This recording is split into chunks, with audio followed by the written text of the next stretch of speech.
প্রিয়াঙ্কা হাসদার মৃত্যুর 72 ঘন্টা অতিক্রান্ত হওয়ার পরেও দোষীদের গ্রেফতার করতে পারল না পুলিশ। আস্থা হারিয়ে ফেলেছেন মৃতের বাবা সহ পরিবারের সদস্যরা। গাংপুরের নান্দুর গ্রামের বাসিন্দা আদিবাসী তরুণী প্রিয়াঙ্কা হাসদার হত্যাকাণ্ডের অপরাধীদের গ্রেফতার করতে পারল না পুলিশ। মৃতা প্রিয়াঙ্কার বাবা সহ পরিবারের সদস্যরা দাবি তুলছেন সিবিআই তদন্তের অবিলম্বে গ্রেফতারের দাবি নিয়ে এলাকাবাসীরাও বিক্ষোভ সমাবেশ করল নান্দুর গ্রামে।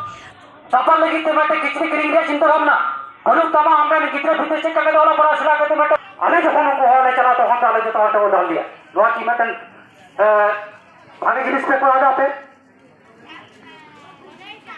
তেহেই নড়ে দেশ দুনিয়া কোন দমেল দমেল ঝড় হেড খেতে আপে সহযোগিতায় ত্যাগ কো চিটা বাংসে মেটেন ঘটনা ইদি খেতে আর আপে নড়ে কোনো তৎপর বনুয়া ওনা দেখে ভয় কোনা কে না পুরি কিটা বলতে না আলে কোনো সহানুভূতি মনে কর মনে করে আর এই নিরো কারণ লাগে। মৃতা তরুণীর বাড়িতে শনিবার হাজির হলেন মানবাধিকার সংগঠন ইউনিভার্সাল ডিপ্লোম্যাটিক অ্যাফেয়ার্স হিউম্যান রাইটসের চেয়ারপারসন তথা মহামান্য কলকাতা উচ্চ আদালতের বিশিষ্ট আইনজীবী সাকির হোসেন। তিনি আজ এলাকায় গিয়ে কি বলেছেন শোনাবো। যাতে তার জাস্টিস পায়, তার সঠিক বিচার পায়, ন্যায্য বিচার পায় এবং যারা অপরাধী তারা যাতে শাস্তি পায় তার একটা আমরা প্রচেষ্টা করি। এর জন্য কোনো খরচপাতি কিছুই লাগে না। আমরা সম্পূর্ণ বিনামূল্যে যারা গরিব নিম্নবিত্ত মানুষ তাদের কাছে এই পরিষেবাটা প্রতিকে রেপ করে খুন করা হয়েছে। কিন্তু সোশ্যাল মিডিয়াতে তো আজকাল বহু কিছু ভাইরাল হয়, সঠিকটা কি সেটা জানা যায় না। অনেক সময় ভুল তথ্যও সোশ্যাল মিডিয়ায় ভাইরাল হয়ে যায়। কী ঘটনা ঘটেছে? ঘটনাটা যেটা আমি দোকানে ছিলাম, আমার নিজের দোকানে আমি ছিলাম, 7:30 থেকে 8:40-45-এর মধ্যে আমাকে পাড়ার এক ভাইপো ডেকে পাঠালো যে কাকা একবার তুমি দোকানে থেকো না, চলে এসো একটু বাড়িতে অসুবিধা হয়েছে বললো। সঙ্গে সঙ্গে ফোন পেয়ে চলে এলাম। এসে দেখি যথাযথ হচ্ছে সমস্ত পাড়ার লোক আমার বাড়িতে উপস্থিত আছে এবং হচ্ছে জীবন্ত সালে যেখানে ঘটনা ঘটে সেখানে আছে। গিয়ে আমি মেয়েকে যে অবস্থায় পেয়েছি, শ্বাসনালী কাটা অবস্থায়, নিজের যে বাড়ির সংলগ্ন এলাকায় ভিটে সবজি জমি নিজের তার পাশেই শ্বাসনালী কাটা জমির খেতে পেয়েছেন।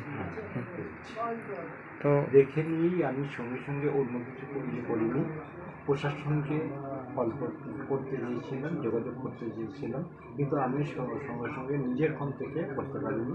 তাই হচ্ছে কি ওখান থেকে আবার বেরিয়ে গিয়ে আমার দোকানের ওখানে গিয়ে কয়েকজনকে বলার পরে তারা বললো যে না, যোগাযোগ হয়ে গেছে, প্রশাসনকে জানানো হয়ে গেছে।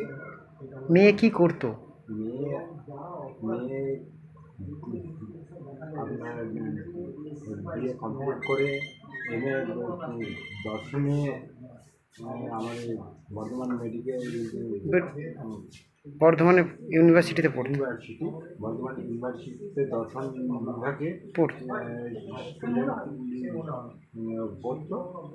আর পাশাপাশি অন্য কিছু কাজ করতো? পাশাপাশি নিজের পায়ে দাঁড়ানোর জন্যে একটা হচ্ছে কি কর্মসংস্থানের যে হচ্ছে কি আমাদের আপনার সেলসম্যানের যে একটা ট্রেনিং ছিল সেদিনই? না সেদিন না, সেই আগে থেকে। এবার হচ্ছে কি ও এটাই যোগাযোগ করে, তারপর থেকে ওটা নভেম্বরের আগেই যোগাযোগ করছে নিজের নিজের প্রচেষ্টায়।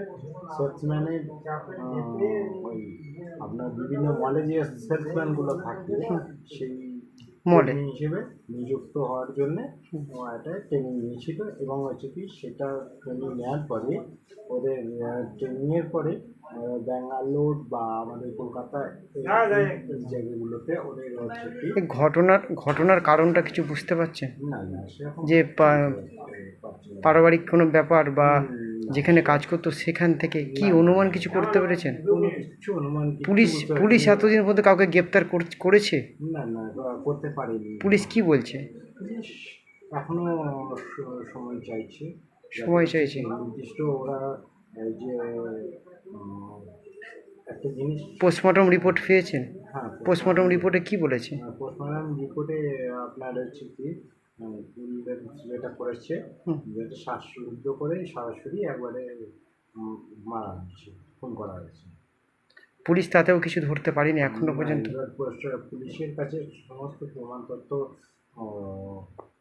এসছে কিনা যতটা সেই রকম আমাকে আভাস এখন দিতে পারিনি। দিতে পারিনি। আর যেটুকু ওইটুকু দিচ্ছে যে হয়তো বলে দিচ্ছে যে সমস্ত তথ্য বর্ধমান আমরা থেকে পেয়ে পাপ্পু গেছি, রিপোর্ট, শুধু রিপাবলিক ধরা নিউজ। দেয়নি। এইটুকুই বলছি।